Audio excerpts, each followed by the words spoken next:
You just went on a digital detox. Tell us about it. Said, me and my wife went to Ibiza for a few days for our 2-year anniversary, and I just decided to turn my phone off for the whole trip. And I can't recommend it more enough to anyone. Like in the last 2 years, I've tried to take almost like a whole calendar month off, maybe at least 3 weeks, and just turning off. And actually, lots of people will think, lots of coaches will think, I'm going to lose revenue in this time, I'm going to lose clients in this time. But actually, I find it does the reverse. It actually makes you so much more rejuvenated, so much more, excited, optimistic about a new challenge, if that makes sense. So, yeah, I can't recommend enough to someone just to say no, just to put your phone on one side, just concentrate on the there and now, and to enjoy life a little bit. I feel we're all a little glued to our phones, and social media. What's your spin on that? Same. I just came back from a trip to the Philippines. We spent 4 days on a boat and lived on different islands for those 4 days. I put my phone away those 4 days, didn't even think about it, didn't touch it, and it was just phenomenal. It was great. Wow. Yeah, amazing. And just felt so much calmer, clearer. Brain fog faded a little bit. Obviously, we're so addicted to these devices that it's so easy to just pick it up again, and then 3-4 days later, you're back at it. Yeah. But it's so worth it. It's interesting you talk about addiction now. I'm sorry to step in. People get addicted to alcohol. They get addicted to nicotine. They get addicted to pornography. They get addicted to gambling. Right? I'm not sure phone is an addiction. I think it's something else. I think it's like it becomes habitual. It becomes like a third arm. When you see these like spiritual creatures and they have like 4 or 5 arms or 4 or 5 legs, they're in touch with different sides. We use it as something else. It's like an extension of us, and I'm not sure that's healthy, if that makes sense. Yeah. It's like a robot assistant.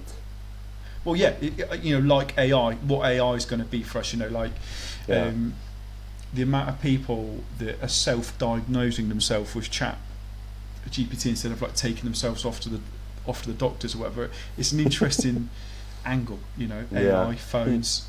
Not quite sure. I still think like we're adapting as we're going, learning about our psyche and about how to, even now. I think Jobs, which was the person that introduced this technology to the world, had intended for it to be like a tool for us to, as you're saying, it's an extension of ourselves.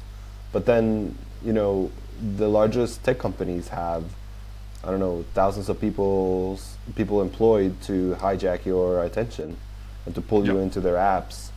So in a way, it has been, I don't know if I want to use the word manipulated, but there's an opportunity here that they took and they used neurochemistry to actually drag us into something that we didn't really ask for. So yeah, I think I agree with you. Maybe it's more like a habit thing, but we're also fighting these forces from the tech companies, Yeah. Honestly, I could talk about this all day. I grew up in a world, so I'm 38, so I grew up in a world where I didn't grow up with a phone. I was about 16, 17 when I had my first one. I actively remember going places, going to school, going to hotels, and there was no Wi-Fi, right? So if you look at like Gen Z and stuff, this is all they know.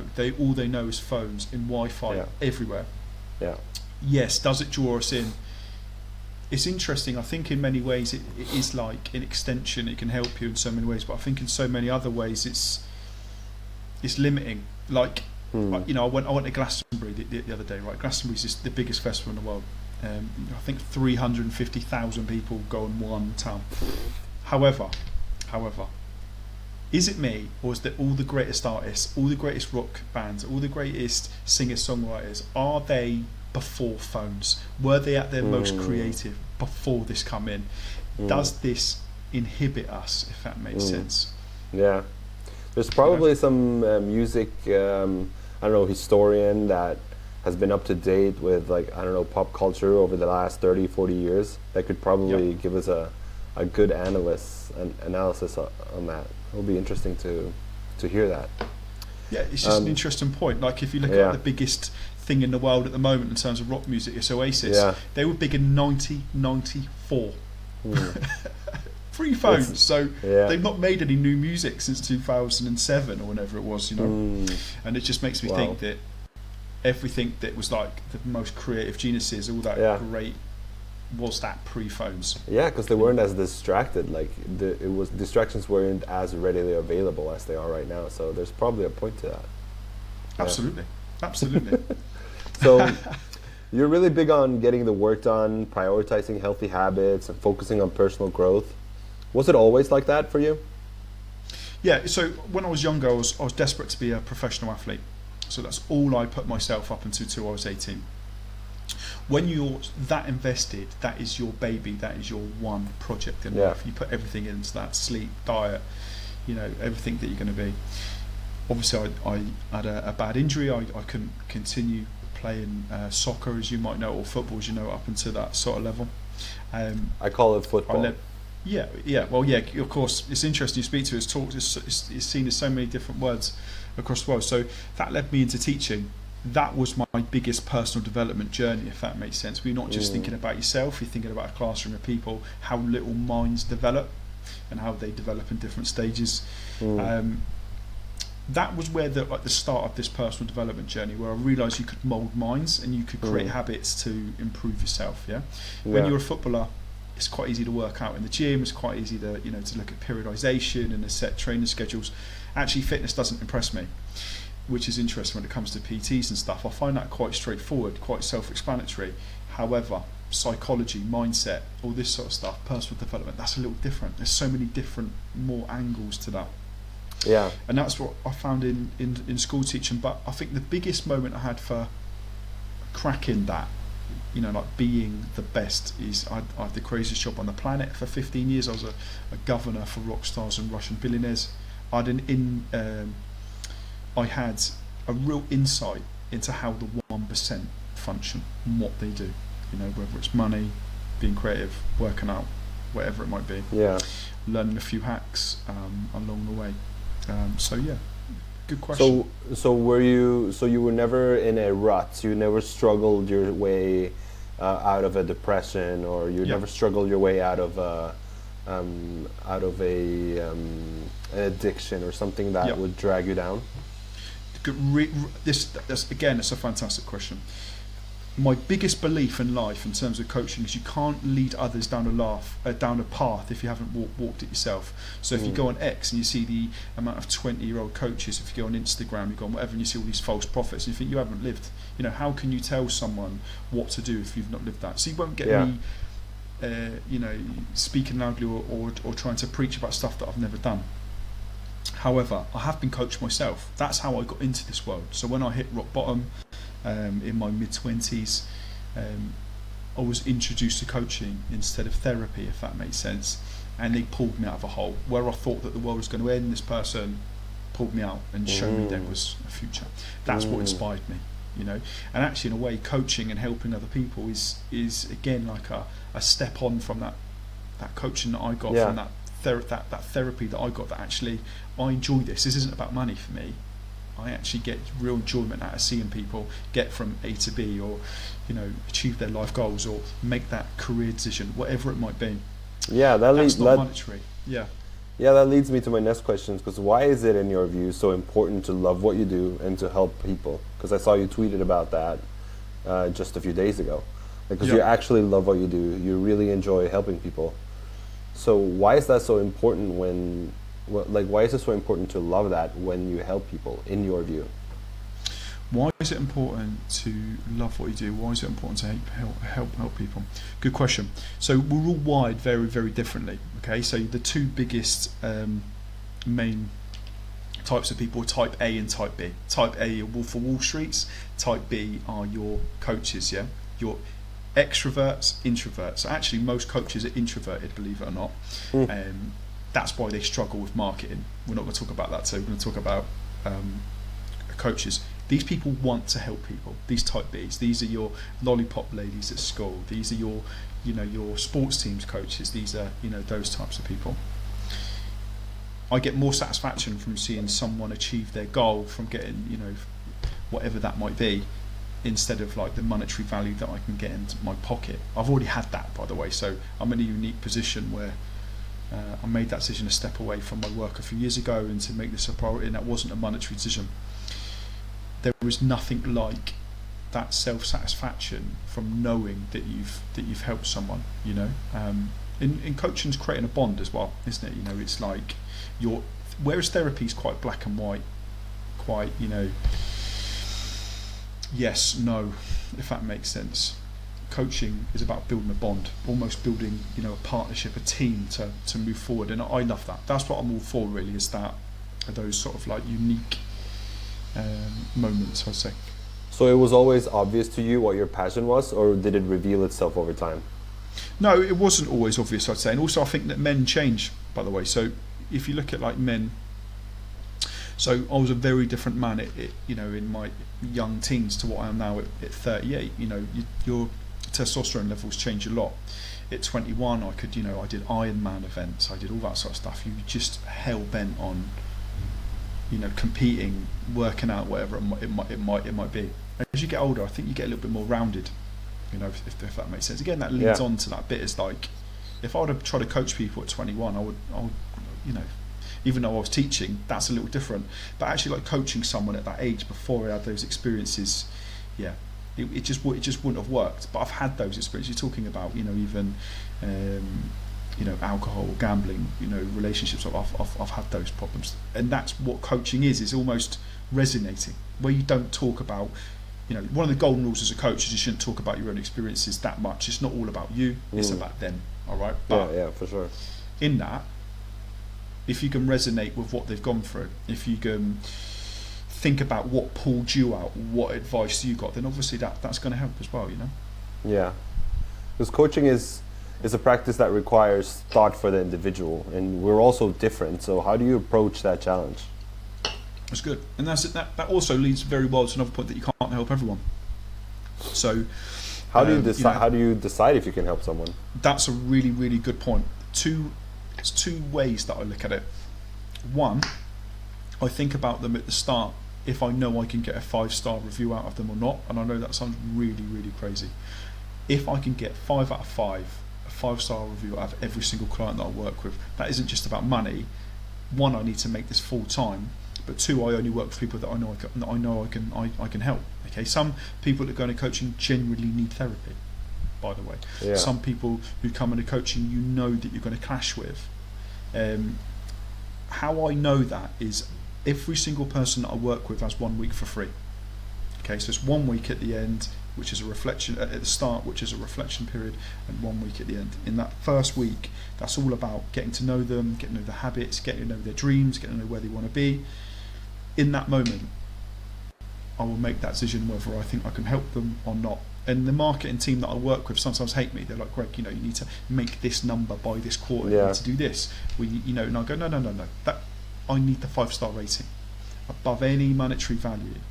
You need to know that they're satisfied. You need them. You need to know that you can generally help them. I think lots of coaches get lost in that. By the way, so if I see lots of coaches saying, "Oh, you know, I've made this amount of money, I have this," you know, and I'm thinking, well, more than anything, I think they're probably just a good showman. Yeah, if that makes sense. Yeah, for sure. So it's not necessarily about, you know, sure, the 5 stars means in theory, or I guess in practice, that you were actually able to help that person, and the way you are able to assess that, to analyze them, is with that first week of questions that I guess that you ask them about who they are. It's the reflection period. That's interesting. Yeah, and again, I can break this down. I know we said we weren't going to talk about business before. I had 176 clients last year. I had 176 5-star reviews, right? Sounds mad. Sounds like a lot of numbers. However, I had 7,000 lead magnets that went. To get 7,000 lead magnets, I needed to be seen by 250,000 people. So actually 176 out of a potential 250,000, you know, funneled down into, you know, 7,000 actually isn't a lot, is it? Because I knew I could help these people. I knew we had something, whether it was life coaching or whether it was like the mentorship of being a coach. I think lots of people get that wrong. I think they just take what comes in through the door, even if they might not have that, you know, they can build that relationship. It's a good debate, and like I said, any coach that I see who's flying out of numbers, making millions, I'm thinking, well, do you know, unless you're Tony Robbins selling out auditoriums, I'm not so sure it's sincere, if that makes sense. Yeah, I understand. And there's a great site for this, by the way, called Baller Busters. Check it out. Baller Busters? Yeah. So there's on Instagram. I love it. It's one of my favourite things. And a client introduced it to me a few months ago, and it's an Instagram page about showing up coaches who maybe aren't quite sincere, or they're lying, or giving false numbers, or whatever it might be. It's fantastic. It is absolutely fantastic, and that leads really well into that. Me saying that lots of people are doing this wrong. Yeah, if that makes sense. Yeah, I almost fell into that. Well, to a degree, I did fell into that because I was 18 when I found self-help books. Yeah. But at that time, I was really deprived of true, genuine, authentic acknowledgement. So my soul was deprived of that, and I found the books that fed me with really interesting information that I thought would help me. But there was a part of me that needed that acknowledgement, latched onto all that new, beautiful knowledge, and I started preaching about it instead of actually applying it and working with it and applying it into my life. So that's I understand how people fall into it, obviously because of that anecdote, but obviously it's not sustainable. I mean, it's more of a naive approach. I don't know if that's the right word even, but it's just... No, I agree about that naive approach. Like I said, I think lots of people get lost. I mean, the amount of people that come into the coaching game seeing it as an opportunity to make money. Yeah. You have to remember, I'm not quite sure that's right. Actually, what's really interesting, what I found, is if you are sincere, then the money comes as a byproduct, if that makes sense. If you genuinely want to help people. Seems to be the pattern. Yeah. And that's what I think why we connected on X, if that makes sense.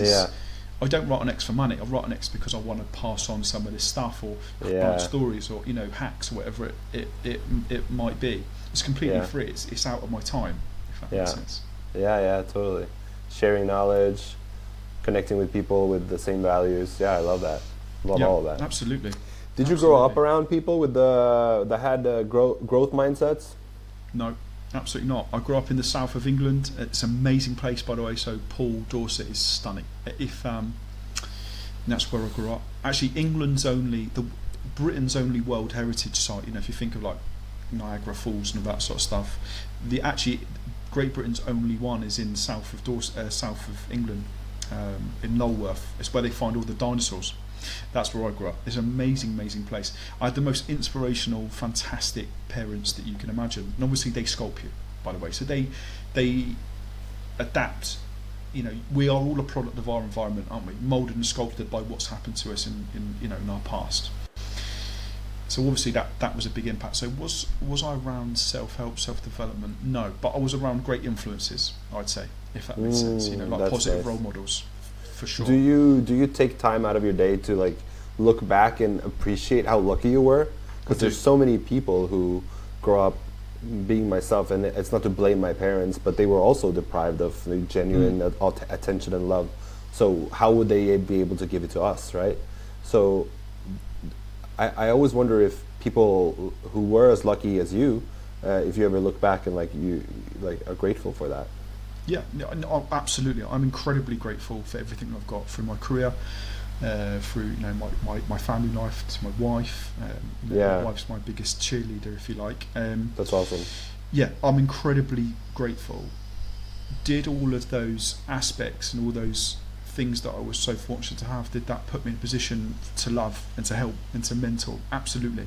Actually, it's really interesting talking about parents and talking about fearful avoidant attachment style is really interesting. A lot of that's created from when you're tiny, from when you're small. By the way, so it's like that seed is planted very, very early. Those differences between type A's and type B's, those differences between, it's really, really interesting stuff. That's a good question as well. It's got many layers to it, for sure. Yeah. Do you have like a routine that you follow religiously, or do you, obviously now you've relocated, or do you have like a certain set of routines that you cycle around? How do you go about it? No, that's really, really good. When I worked for the Russians, I had the opportunity to experience something called the Eisenhower Matrix. It's really important. It's really interesting. So it's about characterizing stuff in your life by importance of need. All right. So let's say that there's 20. So let's say there's 20 things in a day that you're going to do. You know, it could be in any order: gym, clients, spending time with your wife, eating dinner, self-care, whatever. What the Eisenhower Matrix does is enables you to look at the stuff of what is your number one, what is your priority, and you put that first inside of your schedule. So for me, my wife is my number one. All right, so I will try and make her first above anything that I do in terms of clients or whatever. For 5 years, I run a junior football team. I absolutely loved it. I made that my number two. And then obviously my clients and that become, you know, third and fourth underneath. It's still important, but not like the most important, if that makes sense. Yeah. That is the best advice that I can give you, actually, is to look at your life as like, you know, like a planner, if that makes sense, and just try and be a little bit more specific. That is one of the greatest gifts that I can give anyone to overcome overwhelm, is be strategic with your time. And it's okay to say no, by the way. And that's one of the biggest things in my coaching. That's actually all these high achievers, or, you know, some of these people that I work with. You know, I work with a guy who owns a crypto coin. I work with another guy, you know, like 0.1% of OnlyFans I work with. I tell them it's okay to say no. And that's part of that delegation process, is actually, you've got yourself in this position, and, you know, prioritise your family, you know, prioritise your hobbies, prioritise yourself. If you do that, you'll be a much better person when it comes to business. You'll be a much better person when it comes to making decisions, if you're rounded with some of those decisions that you've made, you know. That's just logical, right? Like, if you're well, then obviously you're going to radiate that. It just makes sense. I saw, I've got a good story about this. So I saw something in the press last year. It was really interesting. It was about the King of England, King Charles, and they were slating him, absolutely hammering him, all the press, for taking a walk in the park when Britain was crumbling. There was these riots going on, all this sort of stuff. Actually, when I really looked at it and thought about it, I thought, I know exactly what he's doing. He's clearing his mind so he can make a good decision in terms of like actually impacting the event. Instead of being overwhelmed, he took some time out, he cleared his mind.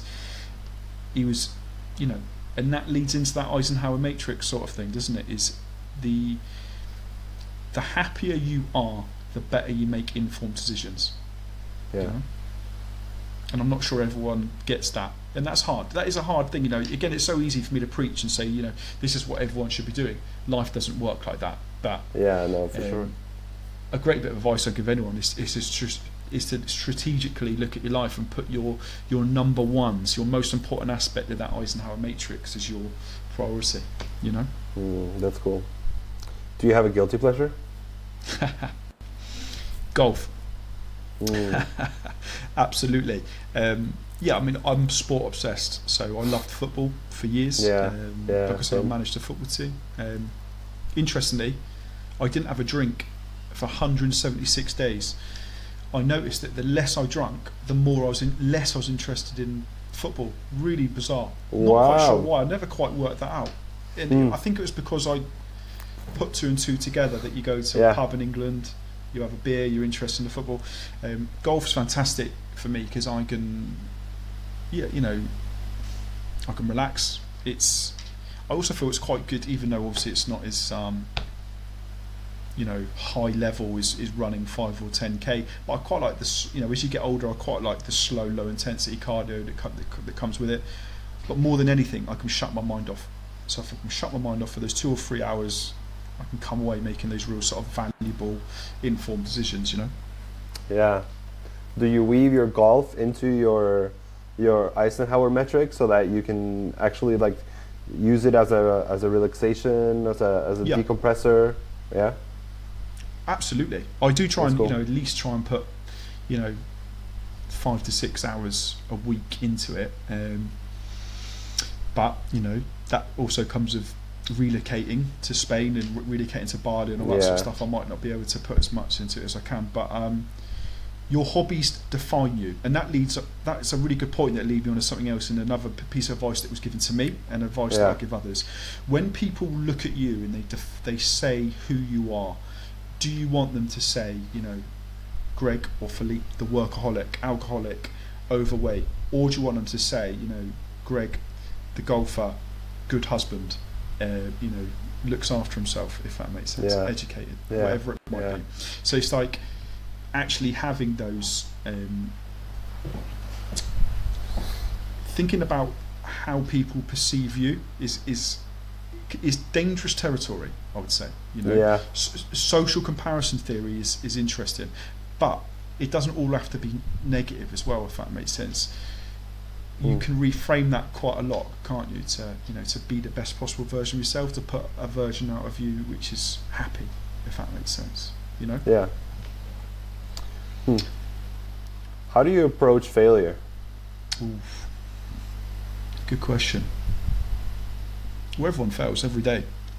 You know, failure is only temporary, if that makes sense. So even if you fall one day, that's why everything has to be a project, if that makes sense. Because if you fall one day, if you fail one day, it's not the biggest metric in terms of success over a project, if that makes sense. Let's say that you're training, you know, to do a marathon. If you have an off day or you're sick, you know, or you don't train as hard as you can in the middle, that's only failure in a short-term aspect, actually, isn't it? Is failure something that can be put over a short-term or long-term? That's why coaching over a large period of time is important. Actually, no one's going to come in and get something real impactful for an hour. Very rare, isn't it? You're going to have that light bulb moment in someone's mind where you're going to change something. 6 weeks or 8 weeks is crucial in terms of seeing it as a project. So how do you define failure? How do you get over failure and assess like that? Is you make sure that, you know, you cross your I's and dot your T's, and you don't give yourself the opportunity to fail by being consistent and being the best possible version of yourself over an extended amount of time, if that makes sense. So the balance is far greater in that success corner than the failure corner, if that makes sense. Yeah. And that I look at myself as a husband in that a lot, by the way. I look at myself as a son. Is I might muck up one day, I might, you know, forget something the next day, but I want to be classed as a good husband over a year, 2 years, 3 years, 5 years, if that makes sense. You know, hope that helps. Yeah, for sure. Because I grew up around people who wanted to use shame as a result of failure. So when you feel shameful, then you're going to learn from it, and then you're going to do something about it. But I never really used that. It didn't really work for me. That's why I asked the question. Some people don't believe in failure at all. And my question originally is, do you believe in failure? But I wanted to ask you differently, and it's more like, how do you approach failure? Because some people don't believe in it and see it as, you know, it's just a thing that happened and then I learned from it. So they don't even see success as what is conventionally the definition of success. It's more like, okay, something happened and I can learn from it, and something happened and then I can learn from it. It doesn't matter if it's good or bad. Yeah. So just it's a fantastic question. I mean, curious. You know what I said about we're all like a product of our environment, all moulded and sculpted by what's happened to us in the past, right? So I'm obviously moulded a lot by, you know, football and soccer, success and failure, 3 points for a win, 1 point for a draw, you know, 0 for a loss. Sure. But actually, you're not defined as a success or failure unless you look at the league table at the end of the season. If that makes sense, about where you finish within it, and that's probably where a lot of that mindset comes from, isn't it? If that makes sense, you know. I was a teacher, so you look at children over a course of a year, you know. Yeah. Grades. Yeah, that makes sense. Of course. So if you have the right approach, if you have the right mindset, if you have self-belief, if you have, you know, the right cheerleaders as well, the right supporting network, maybe it's not about failure. Maybe it's about failure not being an option, if that makes sense. You know, where you're going to be so rounded and so effective in every other aspect that you're not going to give yourself the opportunity. That is a lot of what coaching is, isn't it? Is guiding people, helping them, cheerleading them. It's interesting. It's a really good question, and so many people will perceive that in such different ways. Yeah, because to me it sounds too strict. It sounds too like, okay, yeah, don't fail. I'm like, oh shit, I gotta walk on eggshells. I gotta not do anything wrong. That's what it sounds like to me.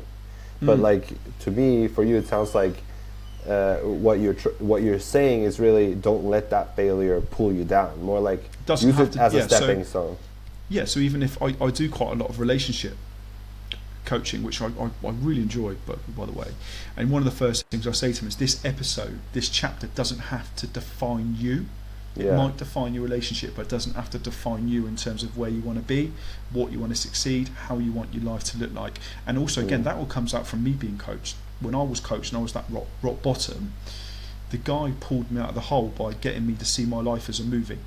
So he was like, where do you see yourself in a year's time, 3 years' time, 5 years' time? Are you the good person in it? Are you the villain? Are you whatever, right? You know, and that's looking at success and failure in a different way, instead of like being like a short-term event, but being, you know, like almost like over a long term, if that makes sense. And you have, and also like you have so many opportunities in life to make up for things. You know, let's say that, you know, I openly remember forgetting my mum's birthday one year. I was slated for it, but I made up for it. So it's like that failure, I never forgot it again because I forgot it that 1 year. Do you learn from your mistakes as well? So it's reframing some of them failures as well, isn't it? It's like, I mucked up on that one time, but it made me much better moving forward, if that makes sense. I made sure it was in the diary every year. I made sure I made up for it. Interesting stuff. I love that. Yeah, absolutely. That's great, Greg. All that is great. I really appreciate your time. So I want to round this off with the last question, which is, what is something that you're excited about right now? Wow.